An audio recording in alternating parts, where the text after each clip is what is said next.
Socialism जे ख़िलाफ़ ही तहमतूं मढ़ियूं वयूं आहिनि। नंबर 1, सोशलिज़म जमहूरियत दुश्मन आहे।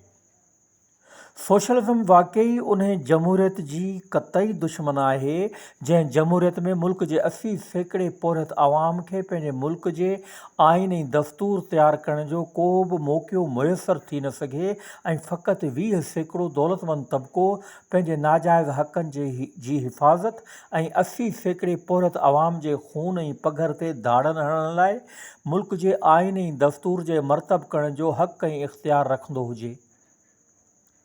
दयानतदारी जी तक़ाज़ा त इहा ई हुई त सोशलिज़म खे जमहूरियत जे दुश्मन कोठण बजाए दौलतमंद तबिके जी दुश्मन चवण सां सौं सिधो हक़ खे नमकबदा थिए हा ऐं ॿियनि खे बि ज़हनी मूंझारे में मुब्तला थियणो न पवे हा।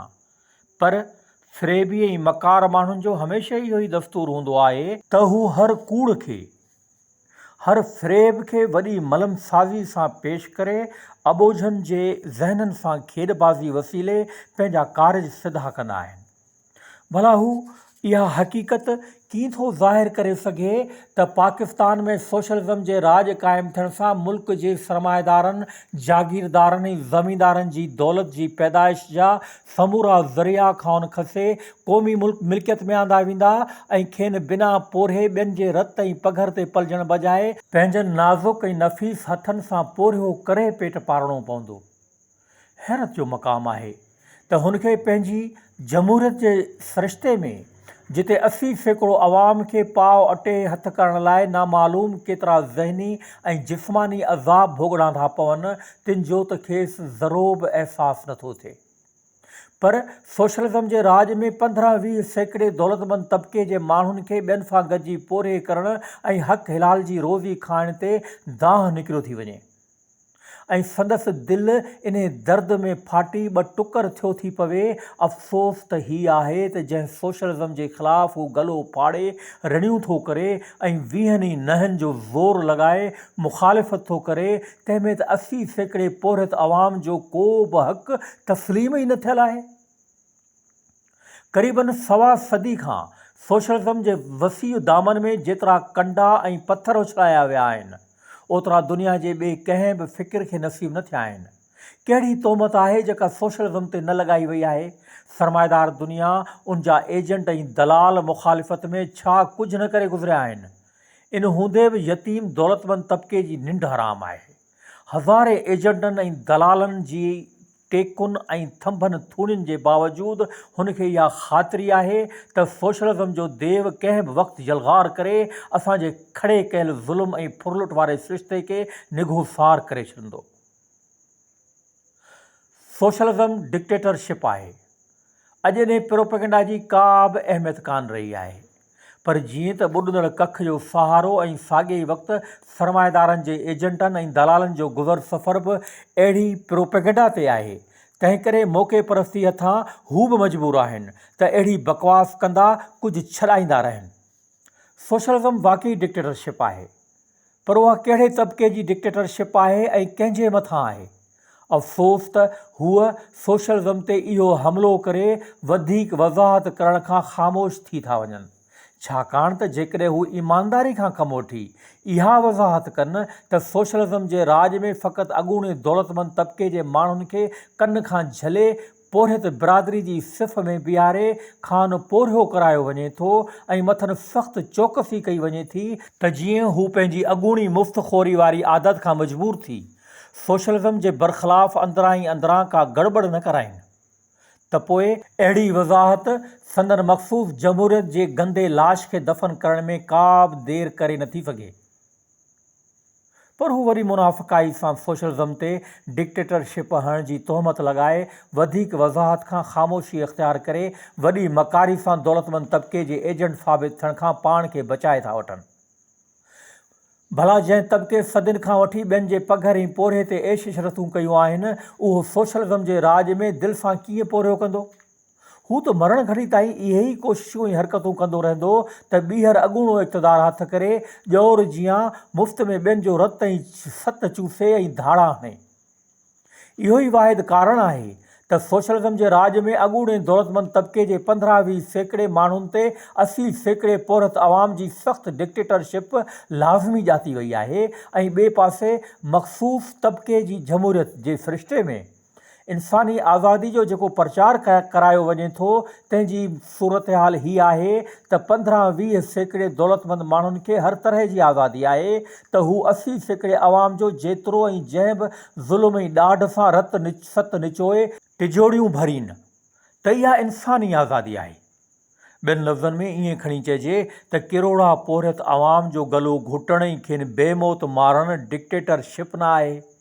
मिसाल तौरु हिकु कारखानेदार या मिल मालिक जंहिं वटि 2-1000 मज़दूर पोरियो कंदड़ आहिनि 2-4 सालनि खां पोइ सदन रत सत निचोए पाण ॿियो कारोबार बि शुरू कयो थो ॾे ऐं अहिड़ी रीति दर्जे बदर्जे हू वधीक कारखाना खोलींदो किरोड़पति ऐं अरबपति बणिबो रहे थो। पर साॻिए वक़्तु ॿिए पासे मज़दूरनि जी वॾी अक्सरियत पंहिंजी ताक़त ऐं सिहत जी खोट सां गॾु आहिस्ते आहिस्ते हिकु न ॿी मनहूस बीमारी में मुब्तला थींदी वञे।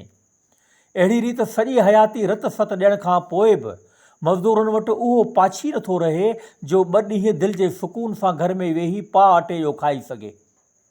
हू पीरी में ज़ईफ़ाणी में तोड़े बीमारी में पोरे करण ते मजबूर आहे। बचनि जी तालीम सिहत ऐं अझो इहे इंसानी हक़ त कंहिं बि ॻणप ऐं शुमार में न आहिनि। मतिलबु त बेशुमार इंसानी हयातियूं हिकु दौलतमंद जी ज़ाती ख़्वाहिशुनि ऐं ऐश इशरतुनि जे पूराए में बुखुनि ऐं बीमारियुनि विघे वक़्त खां अॻे बेमौत मरी ज़ाया थी वञनि त इहा इंसानी आज़ादी आहे ऐं सोशलिज़म जी डिक्टेटरशिप खां वधीक इंसानी इंसाफ़ ते मबनी एहतराम लाइक़ु आहे।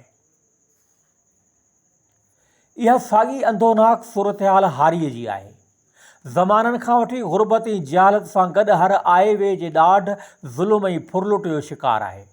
हारी जे पोरे ते फ़क़ति जागीरदार ऐं ज़मींदार धाड़ो कोन थो हणे पर असांजे मुआशिरे जो काफ़ी हिसो वॾी चालाकी ऐं मकारी सां गुगदाम हारी जे पोरे ते मुफ़्त में पलिजे थो।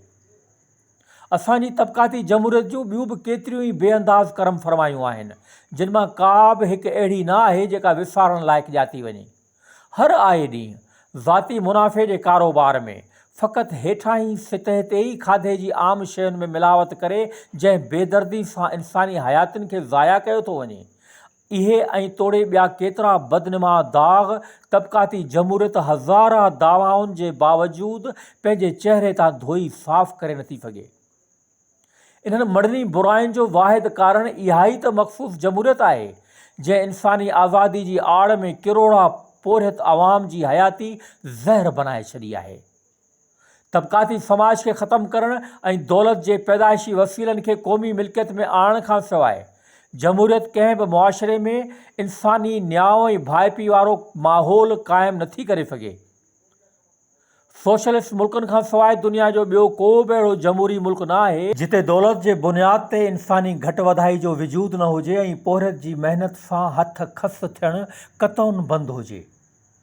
सोशलिस्ट राज में मुआशिरे जे हर फ़र्द खे रोज़गार तालीम सिहत ऐं सलामती सां गॾोगॾु हुनजी ज़हनी ऐं दिमाग़ी सलाहियतुनि खे मथां ई सतह ते आणे इंसान जे सही मक़ाम ऐं मंज़िलत सां रोशनास कराइण लाइ अज़ीम जिदोजहद थी रही आहे। सोशल समाज में हर फ़र्द खे ख़ुदशनासी वारे जज़्बे खां आगाह करे ज़माननि खां संदसि कुचलियल सलाहियतुनि जी सही नशोनिमा लाइ हर तरह जो माक़ूल इंतज़ाम कयो पियो वञे।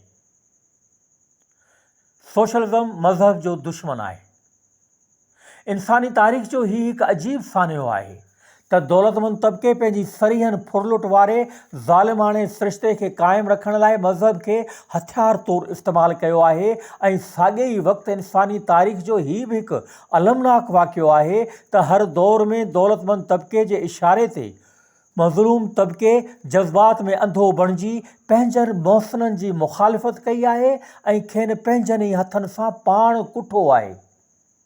अहिड़ी रीति इंसानी तारीख़ में अॼु ताईं जेके बि खून रेज़ियूं थियूं आहिनि से अक्सर मज़हब जे ई नाले में ॿियनि लफ़्ज़नि में ईअं चइजे त अॼु ताईं मज़हब जे नाले में जेको बि खून वहायो वियो आहे उहो जेकॾहिं कठो थी सघे त हूंद हिन सॼी पृथ्वी मथां फ़क़ति मज़लूम तबिके जे खून जो हिकु ऊन्हो समुंड छोलियूं हणंदो नज़र अचे।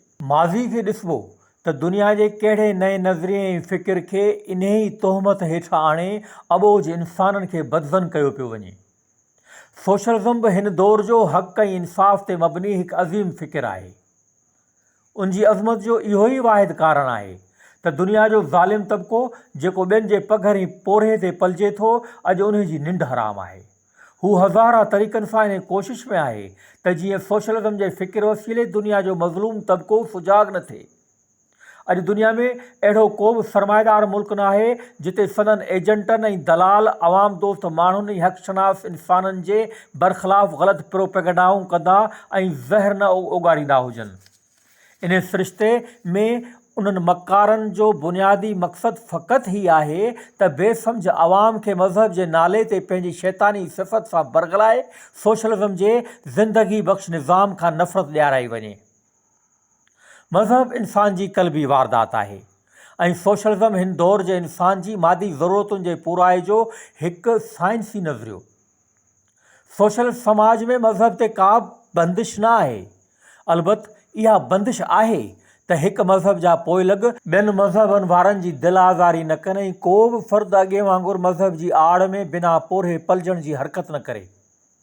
सोशलिज़म जे इन ऐन इंसाफ़ ऐं रवादारी वारे आला उसूल ऐं अमल खे सरमाएदारनि जा दलाल मज़हब दुश्मनी सां ताबीर करे हज़ारा तोहमतूं लॻाइनि था। सवाल आहे त जेकॾहिं आवाम जी जहालत जो फ़ाइदो वठी मज़हब खे रोज़गार जो ज़रियो करे कमु आणणु मज़हब परस्ती आहे ऐं मज़हबी मनाफ़रत जे बुनियाद ते काफ़िर मोमिन शिया सुन्नी ऐं अहरारी कादियानी दरमियान फ़साद कराए हज़ारा इंसानी हयातियूं ज़ाया करणु ख़ुदा परस्ती आहे ऐं इहा ई मज़हब जी सही पोइ लॻी आहे त पोइ मज़हब दुश्मनी ख़ुदा दुश्मनी कहिड़ी चीज़ जो नालो आहे ऐं ख़ुदा परस्ती जी इहा कहिड़ी सही सूरत आहे जंहिं मां इंसान ज़ात खे सवाइ कंहिं तफ़रक़े जे चङाई हासिल थियण जी तवक़ो करे सघिजे। सिंध जे गोबिल्स ऐं संदसि हमनवा भाइरनि खे इहा शिकायत आहे त पाकिस्तान में सोशलिज़म जे अचण सां इस्लाम ख़तमु थी वेंदो। हालांकि खेनि इहा ख़बर आहे त इस्लाम जंहिं सरज़मीन तां ॼाओ निपनो ऐं वधी विझी ॿाहिरीं दुनिया ताईं पहुतो, अॼु उन मुल्क जे केतिरनि पाड़ेसरी इस्लामी मुल्कनि में सोशलिज़म जो ज़िंदगी बख़्श निज़ाम राइज आहे। पर अफ़सोस त हू मिड़नी इस्लामी मुल्कनि जे मुसलमान भाइरनि खे मुसलमान कोन था कोठीनि ऐं मुसलमानी जी दावा फ़क़ति पाण ताईं महदूद था रखनि। इंसान जी इन खां वधि ॿी कहिड़ी बदबख़्ती ऐं ज़िलत चई सघिजे थी त हू समूरी दुनिया खे बुराई में शुमार करे ऐं नेकी फ़क़ति पाण ताईं सांढे। इंसान जंहिं साह वारे जो नालो आहे, उनखे हर दौर में ॿ ज़रूरतूं दरपेश रहियूं आहिनि, हिकु मादी ऐं ॿी रूहानी। रूहानी मां मुराद मज़हब आहे जेको इंसान जी क़ल्बी वारदात जी दुनिया आहे ऐं ख़ुदि पंहिंजी जाइ ते इज़ाफ़ी आहे। अहिड़ी रीति तहज़ीबी दौर खां वठी अॼु ताईं इंसान जी क़ल्बी वारदात ते नामालूम केतिरा अक्स ऐं पाछा पिया आहिनि ऐं हुन अॼु ताईं अलाए केतिरियूं मंज़िलूं तय कयूं आहिनि ऐं कंदो रहंदो। गोबिल्स ऐं संदसि हमनवा भाइरनि यानी जमायत इस्लामी जो न कि मज़हब सां वास्तो आहे ऐं न कि इंसानियत सां। हुननि जो वास्तो पाण सां आहे ऐं इन पाण संदन ज़हन ऐं ज़मीर ते अहिड़ो त हथु फेरे छॾियो आहे जो खेनि पोरे तबिके जी ख़ुशहाली गवारा थियण त दरकिनार, पर मुर्गो मिसकीननि ऐं मज़लूमनि जो ॿ वेला पेट भरे खाइणु मज़हब दुश्मनी ऐं ख़ुदा दुश्मनी नज़र अची रही आहे। मज़हब मुतलिक़ कंहिं बि मुल्क ऐं मुआशिरे जो जाइज़ो वठिबो त ॾिसण में ईंदो त हर हंधि मुख़्तलिफ़ मज़हबनि हुअण जे बावजूदु हर हिकु मज़हब केतिरनि फ़िरक़नि में विरहायल आहे ऐं हर फ़िरक़ो पंहिंजे नुक़्ते निगाह अलॻि रखे थो। इन सतह खां ॿ क़दम हेठि लही फ़क़ति हिकिड़े ई कुटुंब जे भातियुनि जो जाइज़ो वठिबो त मज़हब या ख़ुदा मुतलिक़ सभिनी भातियुनि जो साॻियो तसवुरु अचणु नामुमकिन आहे। अहिड़ी सूरत हाल में कंहिं कुटुंब जो हिकु भाती घर जे ॿियनि भातियुनि ते इहो ज़ोर आणे त मज़हब या ख़ुदा मुतलिक़ जेको संदसि तसवुरु आहे ॿिया बि उहो ई क़बूलु कनि ऐं उहो ई मञनि, न त काफ़िर आहिनि, त अहिड़े शख़्स जी इन तक़ाज़ा ऐं फ़ैसिले जो ॿिया को क़दुरु कनि सो त पंहिंजी जाइ ते, पर मुर्गो हू पाण पंहिंजे ई घर जे भातियुनि जी निगाह में सरासर पागल नज़र ईंदो। इहा साॻी सूरत हाल सिंध जे गोबिल्स ऐं जमायत इस्लामी वारनि जी आहे। हू इंसान जे अज़ीम रवादारी वारे उसूल खे पुठी पोयां उछले वर खुंझो लठ खयों रांभाट कंदा बेगुनाह इंसाननि ते लक़ब लाहींदा ऐं पंहिंजे अंदर जी ओजराई जो इज़हार कंदा था रहनि। सोशलिज़म में मुसावात न आहे। सोशलिज़म मुसावात जी दावा इन करे कान कई आहे जो उन जे फ़िक्र साज़ आलिमनि खे इहा कल हुई त जंहिं बि इंसानी मुसावात जी दावा कई आहे तंहिंखे आख़िर में पशेमानी ई नसीब थी आहे। दरअसल सरमाएदार तबिके ऐं संदसि एजेंटनि जो सोशलिज़म जे ख़िलाफ़ु इहो पंहिंजो ई ठाहियलु बहितान आहे। सोशलिस्ट समाज में हर हिकु फ़र्द खे संदसि सलाहियतुनि ऐं पोरे पटांदड़ उजूरो ॾिनो वञे थो ऐं इन पोरे जी उजरत मां ॿियो को बि हथ कस करण वारो कोन्हे। हू जेतिरो पोरियो कंदो खेसि ओतिरो ई उजूरो पले पवंदो। इन खां सवाइ सोशल समाज में इंसान जी बुनियादी ज़रूरत वारनि शयुनि जूं क़ीमतूं साल ब साल पैदावार जे वधण सां घटिबियूं थियूं रहनि ऐं समाजी ज़िंदगी जो मयार ॾींहों ॾींहुं मथे चढ़ंदो थो वञे। अॼुकल्ह असांजे मुल्क में केतिरनि मुल्लनि ऐं मौलवियुनि तरफ़ां सोशलिज़म जी जेका मुखालिफ़त कई थी वञे ऐं हज़ारे बहितान मढ़िया था वञनि, इहे ज़रा वीचारण जे लाइक़ु आहिनि। सिंधी में चवणी आहे त जंहिं हंधि बाहि ॿरे साई जाइ सड़े। तंहिं जीअं जिन माण्हुनि जो सदियुनि खां गुज़र सफ़र ऐं ज़ाती मोतबरी मज़हब जे ठीके मकाते ते हलंदड़ आहे, तिन खे वाक़ई सोशल समाज मां का बि चङाई कान थींदी। हू ॼाणनि था त सोशल समाज क़ाइमु थियण खां पोइ मुफ़्तख़ोरी बजाए बाज़ुनि जे पोरे ते गुज़ारणो पवंदो। इन करे सोशलिज़म जी मुखालिफ़त करे हिकु ई वक़्तु ॿिटो फ़ाइदो हासिलु करणु चाहिनि था, यानी पंहिंजे नाजाइज़ मफ़ाद जे मुस्तक़िल तौरु बचाव करण सां गॾु सरे दस्त दौलतमंद तबिके ऐं ॿाहिरें सरमाएदार दुनिया वटां अवाम दुश्मनी वारे अमल जो हस्बे मंशा उजूरो पुण हासिलु करे वठनि था।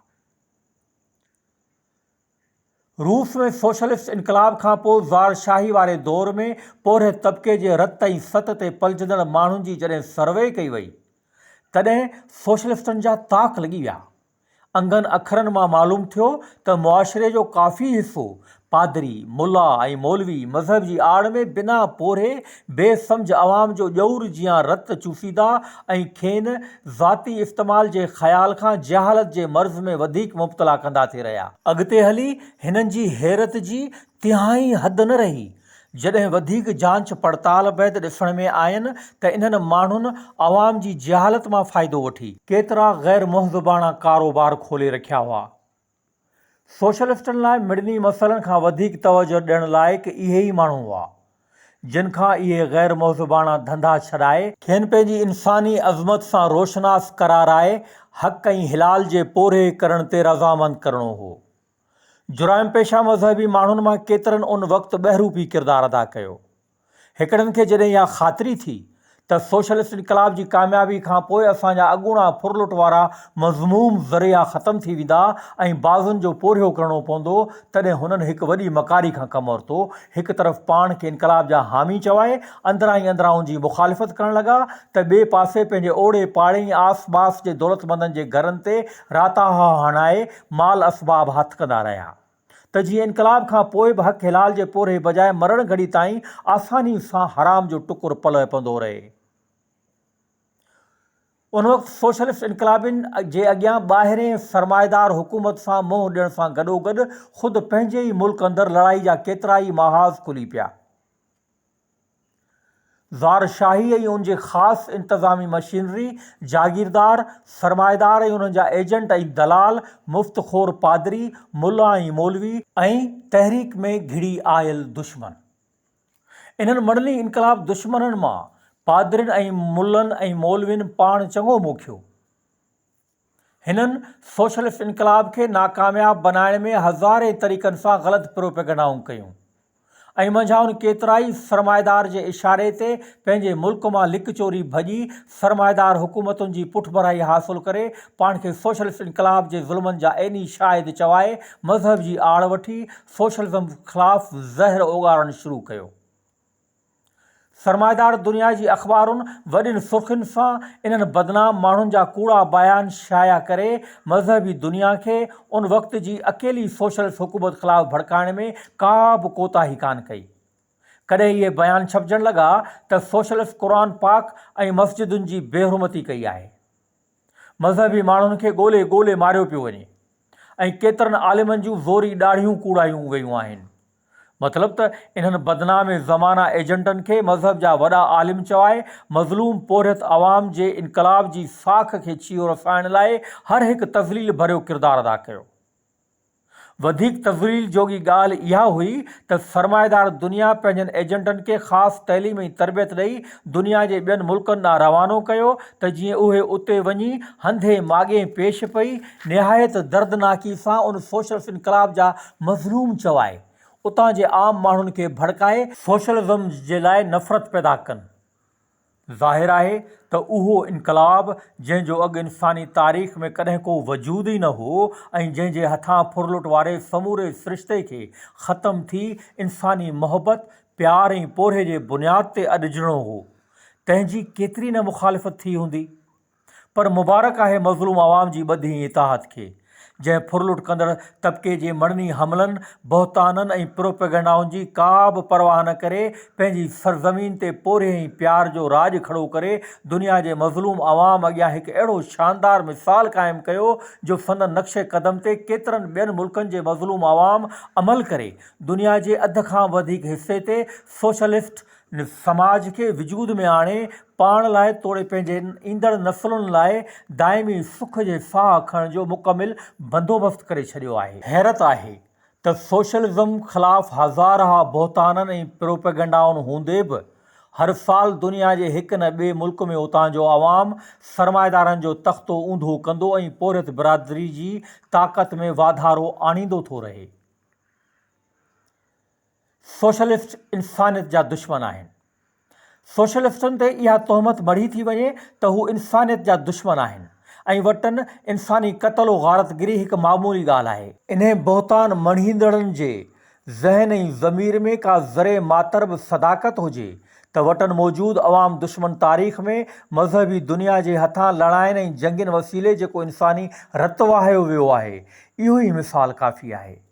असांजी अखियुनि आॾो हिंद ऐं पाक विरहाङे में जेके इंसानियत सोज़ कारवायूं थियूं तिन लाइ कंहिंखे ॾोही ठहिराइजे, कंहिंजे नुक़्ते नज़र ऐं बसीरत ते हमिलो कजे। इहो त फ़क़ति मुल्की विरहाङो हो, पर इनक़लाब जंहिंखे बाह सां तशबीह ॾिनी वई आहे ऐं जेको कंहिं बि फ़र्द जे कंट्रोल या कब्ज़े खां उन वक़्तु ॿाहिरि हूंदो आहे, उन में थियल ज़ियान लाइ कंहिं फ़िकिर या फ़र्द खे ॾोही ठहिराइण माण्हू जे पंहिंजे मन ऐं अंदर जी ऊंधाई आहे। सोशलिस्ट पंहिंजा साथी माराईंदा आहिनि। सोशलिस्टनि ते हीअ बि तोहमत सम्झी लॻाई थी वञे त हू पंहिंजनि साथियुनि खे ई माराईंदा आहिनि। मुंहिंजी नज़र में सोशलिस्टनि जी सभ खां वॾी ख़ूबी इहा ई आहे त हू मज़लूम अवाम जी भलाई खां वधीक ॿिए कंहिं बि रिश्ते कंहिं बि अज़ाज़त खे अज़ीज़ न सम्झंदा आहिनि। हिननि खे जॾहिं पंहिंजे साथी पंहिंजे भाउ मुतलिक़ इहा ख़ातिरी थी वेंदी आहे त हू अवामी भलाई जी राह में नुक़सानकार आहे त उनखे गोली हणी मारण खां वधीक ॿी का बि सआदत, ॿियो को बि एज़ाज़ न आहे। इहो ई कारण आहे त इनक़लाब दौरान सोशलिस्टनि जे जामे में लिकल अवाम दोस्त नुमा दुश्मननि अवाम सां जेकी ज़्यादतियूं कयूं ऐं इनक़लाब खे पसे पर्दे नुक़सान रसाइण जूं साज़िशूं कयूं, तिन खे हरगिज़ माफ़ न कयो वियो। सोशलिस्टनि जो इहो आला उसूल ऐं उन ते अमल ई आहे जंहिं संदन फ़िक्री तोड़े अमली कामयाबी खे रोशन सिज जीअं ताबनाकी बख़्शी। हुननि जी क़ुर्बानियुनि ऐं जिदोजहद जो मरकज़ी नुक़्तो पंहिंजे मुल्क ऐं अवाम सां वफ़ादार ऐं सचो हॾॾोखी ख़ादिम थी रहण आहे। ॿिए तरफ़ तबक़ाती जिदोजहद जे सिरिश्ते में दौलतमंद तबिके ऐं उन जे हवारियुनि में हीअ ख़ूबी आहे त हू पंहिंजे ज़ाती मफ़ादनि ख़ातिर पंहिंजे मुल्क ऐं अवाम खे कहिड़े बि आड़ाह में ओछलाइनि त इहो जुर्म न आहे।